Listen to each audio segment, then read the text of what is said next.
Touch your eye. Hi, I'm Bran, and I love Hallmark Christmas movies. I'm Brian. I like Hallmark Christmas movies. I'm Dan, and Christmas has defeated Bran. Oh, no. And this is the Deck the Hallmark podcast. Deck the Hallmark, it's this podcast. Oh, no. I didn't even realize it. We hope you like this jolly podcast. Oh I didn't need that from boy! you. If you thought for 1 second that we were joking about Bran losing his Christmas spirit, just tune into Philo, philo.tv/DTH. Bran is in what appears to be the most non-Christmas place on the planet. He looks as though he's been in a fight with Christmas. He's in a closet in a bar room. He looks like he's been crying. I got a Christmas calendar. He looks like he's been crying all morning.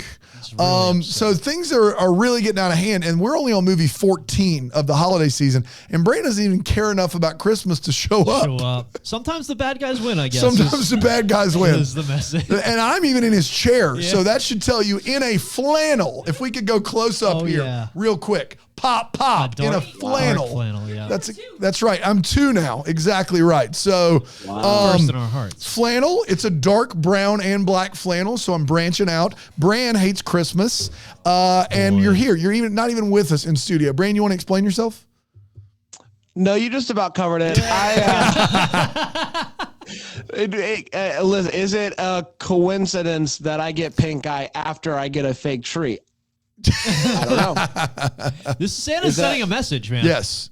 It does seem like he's sending a message. Yes. But yeah, I am on doctor's orders, staying away from the boys and Aaron, and friends. But if you thought I was gonna miss this Andrew Walker Christmas Island movie, you were out of your mind. That's right. So you're here, even with pink eye, but you're staying away. Yep. I went straight to my office, and we'll see what close the door. We'll see what Friday's episode looks like. We don't know, but right now we know that for now you're not here, and that's going to be okay, Bran. It's going to be okay for all of us. We're going to make it. I'm going to power through, but I think I've never looked better. So if you do want to see me in all my glory, philo.tv/DTH. Maybe we need to put like an explicit warning. Yeah, into this episode. you look like you got the crap beat out of you, and I am in a flannel. That is not. I'm really in one. So I'm not in just a black tee today. So go to a close up of Brian. What are you wearing, Brian? Brian's in some little denim, little navy blue here. Or chambray, but I'll call it denim. Little chambray. All right, you will.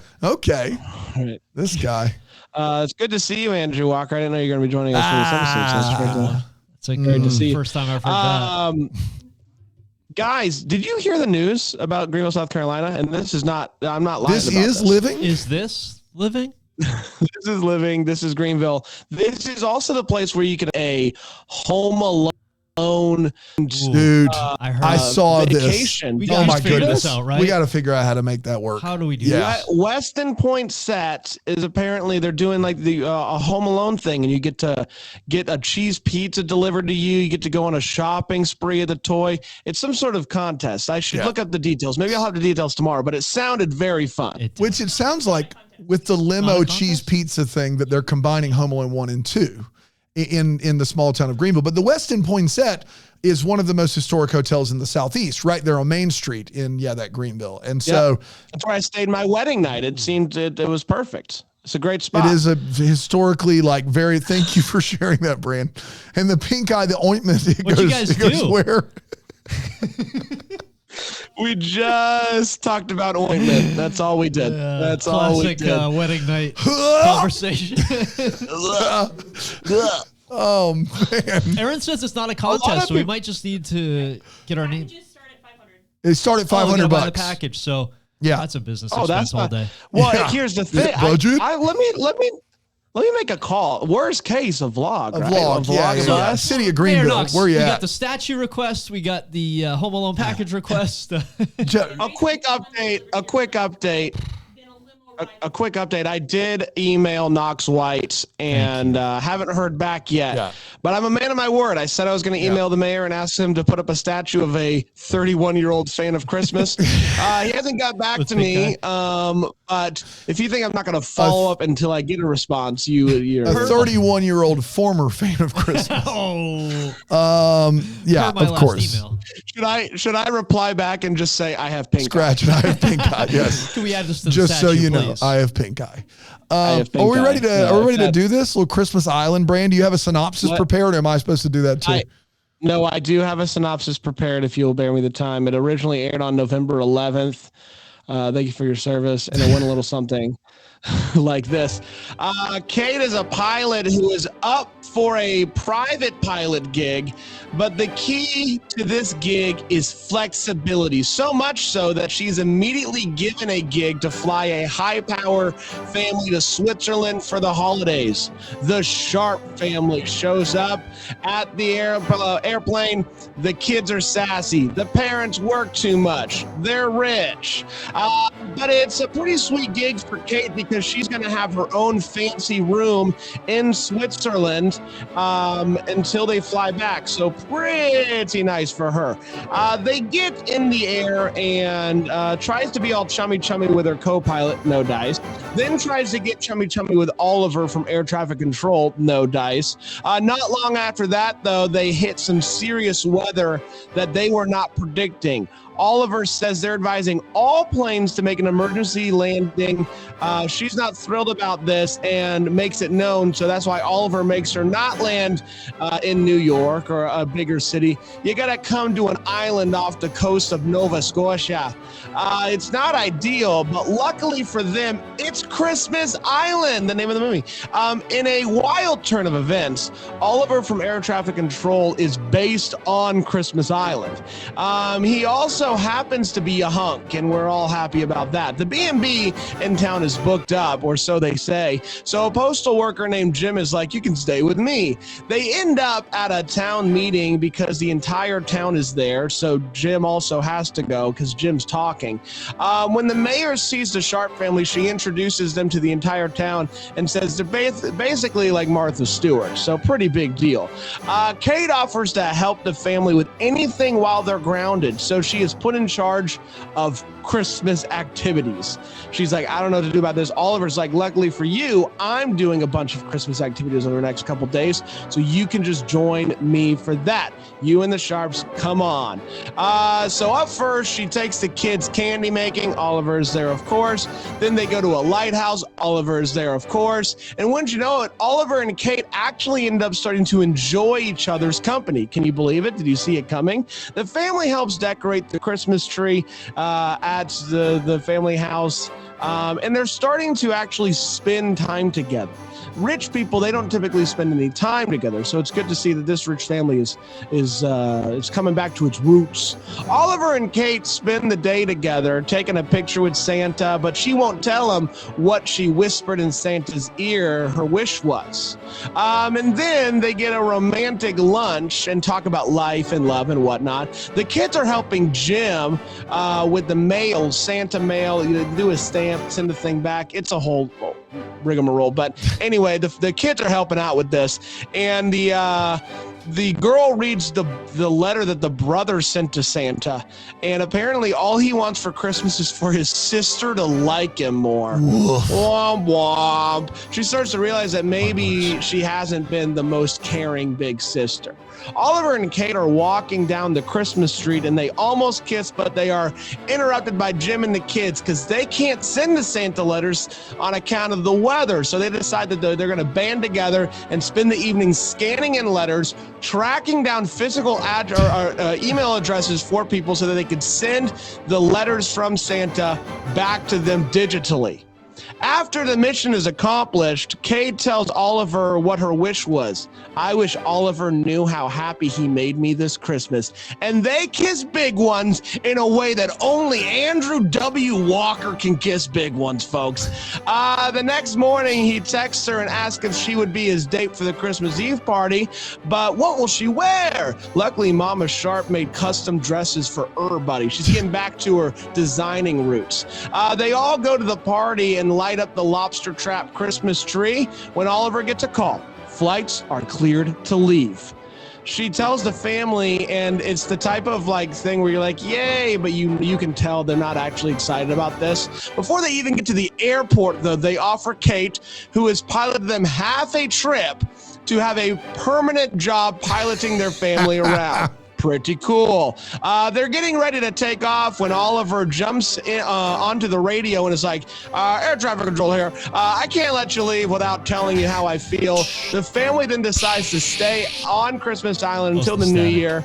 She runs out of the plane to talk to Oliver, and he's like, I don't know how this is going to work, but I'm ready to get over my fear of flying. And they kiss big ones again as the snow falls and the Sharps all cheer. And that, my friends, was Christmas Island.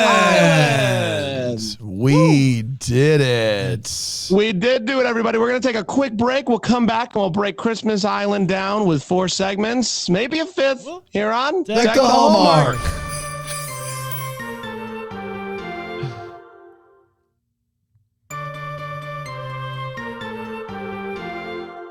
Welcome back, everybody. It is almost as if we have created the show to be as hard as possible to produce when you're not in the same room. Let's do a lot of stuff where we have to say things at the same time. Or as easy to produce as possible when you are in the same room. I think that's we try to make it. Everybody's like, man, how long does it take to edit these podcasts? We're like 0 minutes editing because we've tried to do it all on the fly. But when you're not in the same room, it's really tough. Unless Brian goes on one of his tirades, and then he gets real angry. It gets real angry. Builds up. Y'all, let's talk about this movie, the highest rating of a movie all year so far. Christmas Island got big big numbers. ratings. Yes, big almost numbers. 2 million viewers. Are you serious? It's over 2 million. People are getting in the Christmas spirit. 2023 Saturday beat the same weekend in 2022 Saturday in live viewers for Hallmark Channel, which is unheard of. That's crazy. To gain viewers live in 2023 is crazy. So must be the social media. Yeah.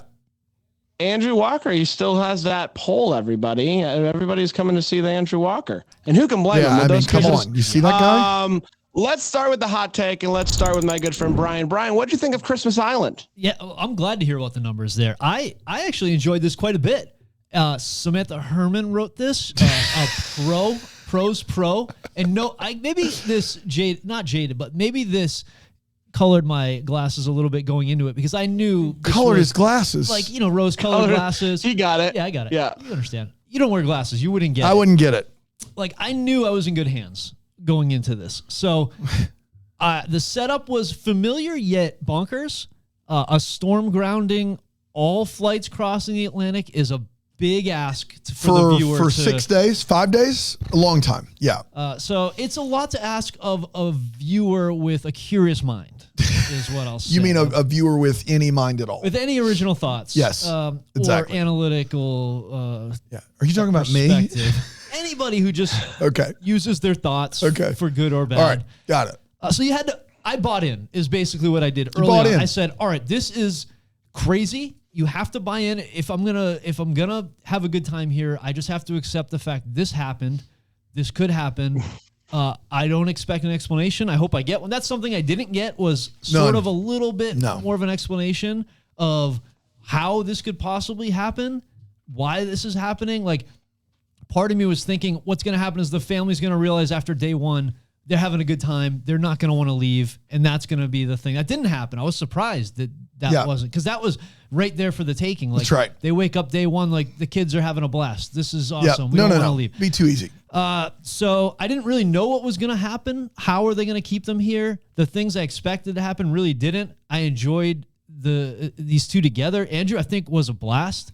He's always a blast. That's another thing. Coloring my rose-colored glasses is knowing Andrew and how fun he is. Coloring those glasses all the way on in. Yeah. Yours would be black permanent marker over them. Mine is just shaded with roses. So I appreciated I appreciated diversity in trees that we're getting. Oh my gosh. We are 2 for 2. I don't know how that, you'll have to do a calendar check on that. We got a lobster trap tree, a pizza box tree. Like we are doing it with trees this year. So And there was just a bunch of things that I really liked. I had a really good time. Them being trapped didn't stress me out like the other movie where the travel, what was that? Yeah. The Everything Christmas. Christmas. Everything Christmas, yeah. That stressed me out. This didn't stress me out. It's weird because that one is a much more like you just go with it plot. Like go with the fact that Santa's magical. And this is not a go with it plot. But you went trapped with this one and you didn't with that one. Because I feel like at any moment they seem to have the means to be able to leave if they wanted, but correct. they and the other one they did not have the means. They were in a scenario. So long story short, very long story. Sorry, I had a good time with this. I liked it.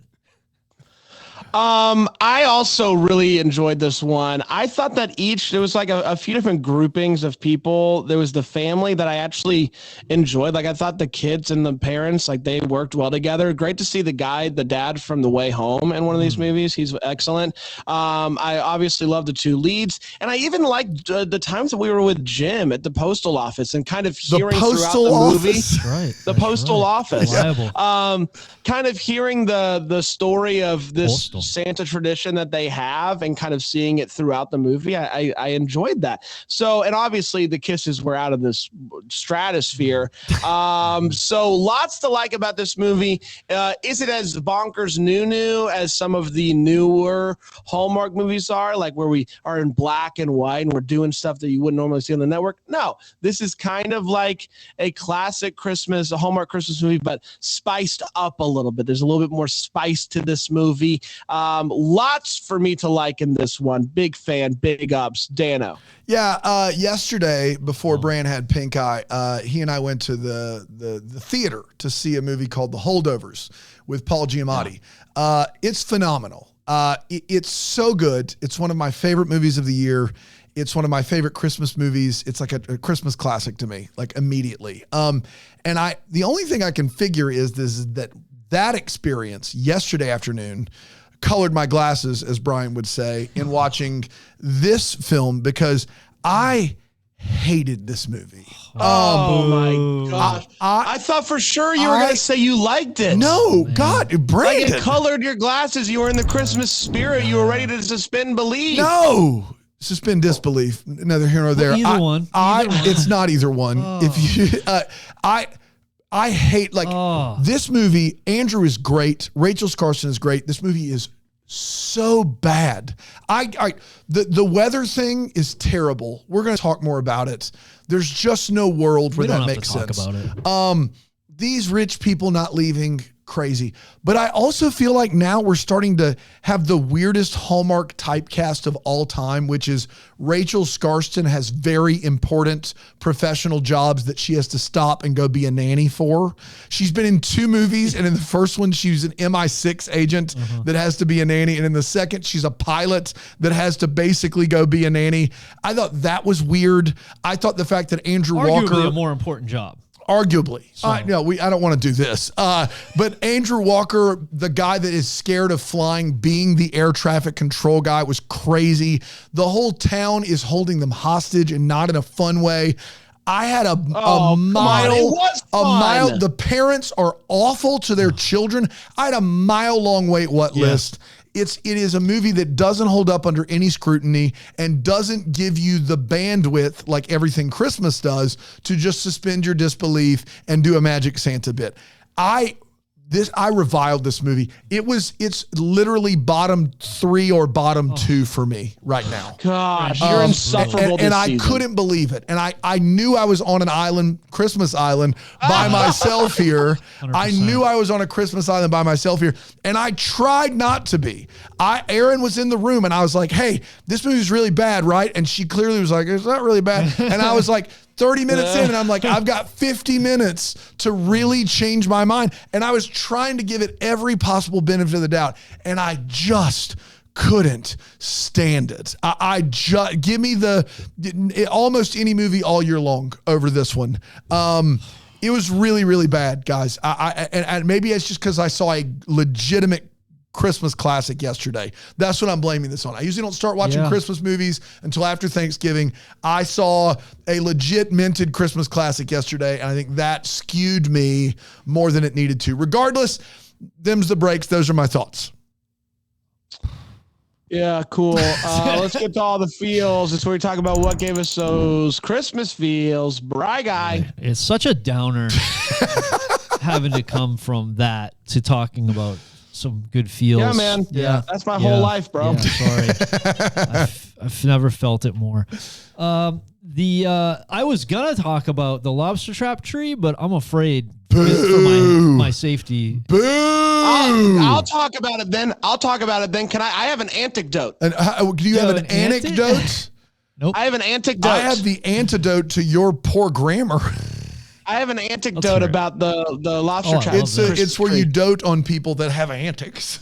And can I dote on you real quick? Yeah, dote on them. Quite a few years ago, I watched a thing I believe was on TLC, and I'm going to try to find this to do a deep dive on it for Philo Deep Dive here in December. But it basically went around the country and showed like cool Christmas displays. And one of them was a city in Maine that did this very thing. Yeah. And to see the people of the town get there, everybody's bringing their own traps, right? So it's like lots of different families that all go out and lobster. They're coming together for the good of the town, building up this lobster trap Christmas tree with competing lobster traps for goodwill and towards the men. Wonderful. I loved it, Brian. I know exactly what you're talking about. That tree. Yep. Woo, exactly. Let's go. I glazed over there. I didn't hear the anecdote, but I'm sure it was wonderful. When they lit the tree, that tree is a waste of time, energy, and effort. Awesome. It sucks. Oh my gosh! Sucks. What is wrong with you? The tree's bad. It's a bad tree. If we had a lobster trap tree in here, you wouldn't be talking like this. I would. No. My real feeling. You're more damaged. Can I tell you? You're more damaged than Paul Giamatti in the. Can I tell you something? Can I tell you something? I don't think you've earned the right. I think my big issue. Don't go to his camera. Don't do it. We're still at my feels. I'm gonna mute. I can mute all of you jokers. I'm in charge. I'm gonna mute 3, and then I'm gonna mute. Is it USB? Who is you? Can you talk, Brand? Grace, was that you? I'm not going to talk. You can't hear any of them. Great. It's just me. This is fantastic. You don't have to go to my camera. You can only hear me. This is great. So depressing. the fact that dad who has willfully not spent time with his kids over and over again, nonstop, decides that on the day he's going to do something not about himself or his wife, he goes and spends his day organizing a lobster trap Christmas tree instead of spending time with his kids is abhorrent. It's terrible. And the movie is along there with him. Sorry. I'm going to unmute you now. But remember, I'll mute you back. I hate you. Just remember, I can do that. Oh. This is what happens when you give people power who have no right. I mean, this is just abuse. All right, my real feels was in the post office. Actually, this might be worse than bringing up the lobster trap thing. Oh boy, here we go. In the postal office. Post office, as we say here on planet Earth. When the little girl read her brother's letter to Santa. I've got an anecdote about the postal office. It's going to blow your mind. Yeah, go ahead. When she read her brother's letter to Santa, I had 2 feels. One was, you know that feeling when like your little kid starts doing more grown up things and you're like, oh, he's like, like the kid wrote a letter, like, oh, he's growing up. Like, that's great. I had that feel. And then immediately I was just smashed to smithereens by the fact that the kid was writing about how his sister doesn't like him. Yeah. And I was like, oh, it broke my heart. I'm like, I got so sad. And it's like, you hate that for the kid. That poor kid, he's sitting over there by himself, his back, he's like working in the corner, and you know inside he's feeling like this gap between him and his sister. I'm so glad they fixed it. Like, what? But it just was like, oh, I hate that. I would never, like, if I knew that about my youngest, about his brother, it would break my heart. So that was like, oh man, it got me good. And that was my feels. Womp, womp. I feel better now. Brian bringing down the room over here. Okay. Yeah, Brian's the one bringing down the room. Let's take a quick break. There's nothing I can do. Yeah, what do you mean a quick break? Have I done my feels yet? That wasn't you shat on all of ours. So I felt like on all of ours. Can you say that? Or are the antibiotics really kicking in over there? I got an anecdote about how we have to edit this podcast now. No, we can say that. It's not real. It's not a real word. It is a real word. With ointment on it. You go ahead. I do have feels. I searched my heart and found nothing. Let's take a quick break. We'll be right back here on Deck the Hallmark.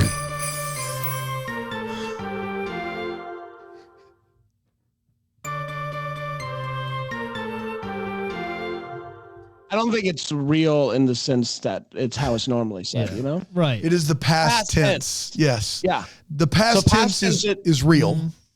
No. Past tense. Let's just makes see if we get any messages. Yeah. So see Sorry, if we get the first first host cussing in the history of Deck the Hallmark. Let's see if we get any messages. It's gonna be fun.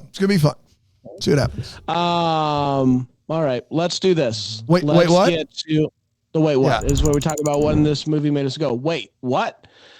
And I'll start with you, Brian. Yeah, my first one was, and it might not even matter. When you're piloting charters, like, are you hired on the spot? Can you be just hired on the spot? It seems like maybe a simple background check, some like reference to checking her previous history, like anything like that would have made me feel a little bit better about her just being hired in a lounge at the airport. Maybe there was a long process we were not privy to. I hope so, because she had been applying, so maybe, but that seemed super fast. Andrew had a flip phone, and like we don't get any explanation. No, it's just who he is as a person. I guess like we're supposed to just like it's supposed to tell us everything we need to know about him, but I'd really like to know a little bit more about like why he has a flip phone. But in the year of our Lord 2023. Exactly. Yes. This was the biggest thing, and I'm not going to harp on the weather too much here, but she got weather, like she would check the weather and she would get the, storm warning, whatever, on her phone. Yeah. But there was no indication of like from the outside world of how big a deal this was. Like all I needed was one news story in the background saying unprecedented storm system. That's right. Hovering over the Never park bothered. over the Atlantic. Nothing like it. Like that would have solved a lot of like rumbling issues for me, because that was all I needed, was to know that somebody other than her was getting information about a big weather system, and we just didn't get anything like that. No. Is the blizzard just stationary over the Atlantic? It's just, it's not moving. It's the way that it's described is that it's just sitting there over the Atlantic Ocean. Tough. It is tough. Yeah. The whole Atlantic. It's tough, but also if you have a private jet, and this will help me get rid of my dozens of wait whats. Yeah. If you have a private jet and unlimited money, you would never stay there. You would fly back to New York, then fly back to Los Angeles, then fly over the Pacific Ocean and get to Zurich. If there was a storm that took up the entire Atlantic seaboard, your private jet would still do its job. Yep. You wouldn't. I don't know what the rules are. Like if air traffic control is grounding you no matter what, like you can't. You can't just ground, right? And the other thing about it too, that they're grounding all flights in any direction, even though it's sunny outside in Christmas Island. But it's the threat of the weather. The other thing too was the fact that they were a small plane. They could have mentioned, like, yes, the commercial flights are going. That's right. The private planes are not. We also hear that every flight for 5 days at Christmas is grounded at JFK and LaGuardia. It's tough. Can you imagine? It's tough. This movie's colossally stupid, guys. It's a tough one. What, Aaron? They did mention Logan. Sorry, Boston JFK Logan. And Logan. I was trying to keep Boston out of it. Well, you best I could. Nice try. Yeah. So that just a little help would have maybe, I don't know, a little help on that. And my last one was the average temperature on Christmas Island in December is between 25 and 36 degrees. That's -3 to -2 Celsius. Put on some warm clothes, please. Yeah, no way. They're wearing spring coats, hardly hats, hardly gloves, hardly. She can't wear a hat. Yeah, it's because it's hot out. It's because it's hot out. Because it's 85 degrees. And she only wears hats when she's flying. It was just aside from that one time where she does have a hat on that's from her collection of hats she wears when she's flying. That's it for me. See, this is the problem when you start to decorate your tree before you put lights on, because that's what they do. And then they are left with one strand of lights tops on that tree in their living room. And it's like weirdly, because what are you going to do? The ornaments are hung already. You can't put ornaments on first. It's just a mess. It's like one strand. It's a mess. You've made your bed, and now you have to eat it too. What is this? No, it's not eat your bed. I can promise you that. Also, why is his sister just getting a Christmas tree on the 22nd? The 22nd of December. Why? Come on. Why is she getting? There's literally. She's a busy mayor. She can borrow one of the 100 trees in the airport where security is at a premium. Phenomenally decorated airport, by the way. But who do you like more, this mayor or John? Or who? John Mayer. John Mayer? Oh, John Mayer. Yeah. Interesting. John Mayer. Wow. Yeah. The air traffic control still has to go into work even if there's a storm, there's right? that whole thing where he doesn't work the whole movie. Glad you brought that up for sure. I don't know the rules, but I would assume he's just like, there's nothing for me to do, so I guess I could show you around all the Christmas activities. But like, your main job, you have to go. I think he's right? doing it from his flip phone. He's handling all. The business as you do. Yeah. They go when he shows up and he does the bit where he's dressed up and he does the voice. By the way, AWOC, fantastic, so much fun. But they go to take a picture together and they say, "All right, everybody say stranded on Christmas Island," and I'm just like, that is such a long thing to say.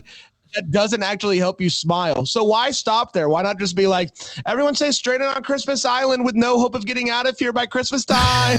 Like, just keep going with it if you're going to say some long thing.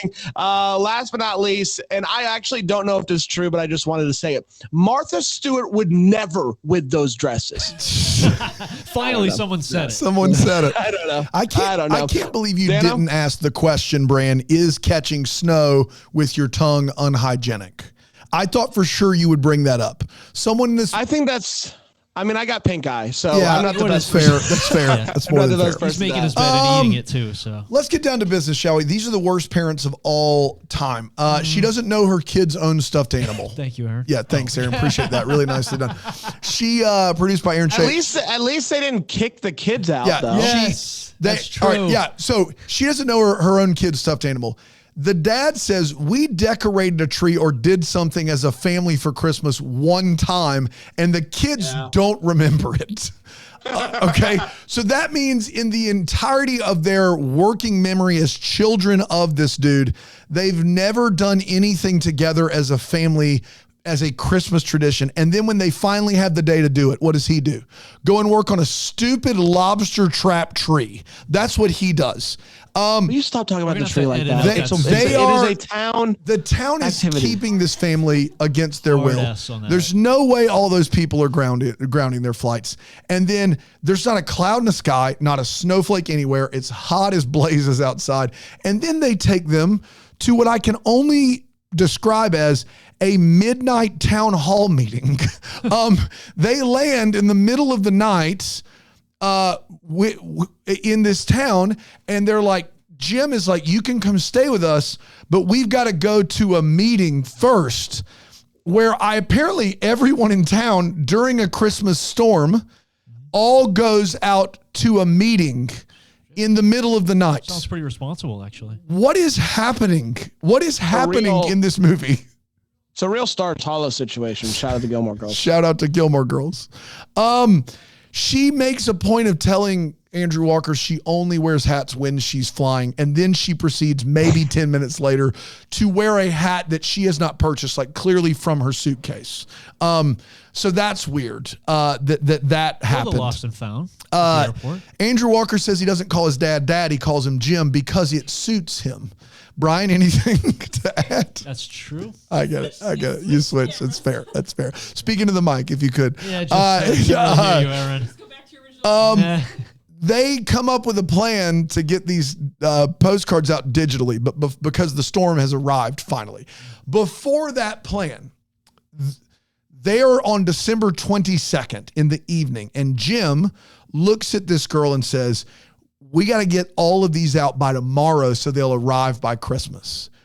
Do you mean to tell me that a postcard stamped and postmarked on December 23rd in Nova Scotia is going to arrive to all of the residents around the world by December 24th? Is that the way I'm understanding this? Yeah. It's an overnighted postcard from Nova Scotia when all the planes are grounded? You prioritize Santa's letters. It gets prioritized. I couldn't. And with time zones and whatnot. With time zones and whatnot, of course. That's what it was.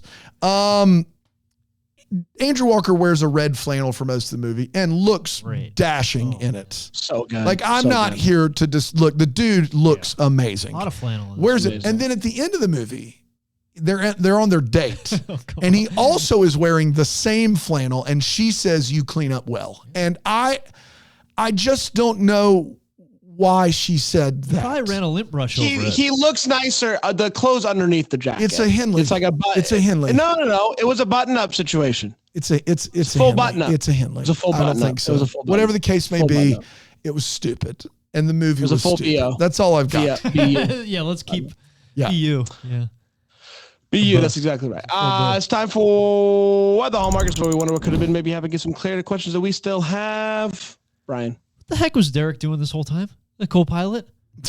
Yeah. What the heck is Derek? Derek. Was he in the bunker the whole time? He says, I'm going to go to the weather bunker. He seemed a little paranoid and uptight, so maybe he went right to the bunker. That was mine, but I have another one. I almost think that sending the cards digitally is going to raise more questions. It's also more work. It is more work, but I'm just thinking about the kids. Like, if a kid doesn't get a return thing back, it's like, okay, I'm sure there's a reason. Yes. If it's sent digitally, it's like, the heck? Like, what's this about? Like, you either have the Christmas magic to get the letter out or you don't. It's going to cause a lot of questions. At least for me as a kid, I would have questions about why I sent a physical. Why did I get a digital back? Yep. I'm getting ripped off here. Yeah. I don't know. Yeah. That's how I would be. That was mine, actually, Brandon. You guys took both of mine. Derek and the cards. You sent digital. It was sent to you analog. Also, it takes a lot more work to scan all those in. It seems like a real mess of a situation. And track down all the like email addresses from where? It's crazy. Yeah, I'm with you. They act as if like that information is like just readily available. Like people's email addresses. You can track those down, Bri? Yeah, you could do that. Yeah, I don't think that's that sketchy. You could definitely there's a market for that. Figure that right out. All right, thanks, Brian. Good talk. We did it, everybody. Congratulations. We got one more big one tomorrow. Very excited about the Heidelberg holiday, Brand. Right. I love that. I'm very excited about it. But before we put a bow on this one, we do have to talk about the fight. Are there any scraps? There was some arguments. I can't see fully right now, so I maybe I missed it, but Vic Webster doesn't miss anything. Let's take it over to Vic Webster for Fighting Chance with Vic Webster. Fighting Chance with Vic Webster. A fighting chance with Vic Webster. Was the fighting in the movie? Did someone get hurt? It's a fighting chance with Vic Webster. A fighting chance with Vic Webster. A fighting chance with Vic Webster. Vic Webster. The only action in this movie was a food fight. It was a good fight. A fighting chance with Vic Webster. Vic Webster. They made candy. Man, they did make candy. There was a food. You had to blink and you miss it. Food fight situation. She did get a burn. She got burned. That's true. That's true. Thank you, Vic. See you tomorrow. Hopefully it's better. Until then, maybe we're the first to wish you a Merry Christmas. Merry Christmas. Deck the Hallmark is a Bramble Jam podcast. It's produced by Aaron Shea. For more information on Deck the Hallmark, you can go to deckthehallmark.com. For more information on the Deck the Hallmark family, you can go to bramblejamplus.com. Deck the Hallmark is presented by Philo TV. For a free trial of Philo, go to philo.tv/DTH. Okay.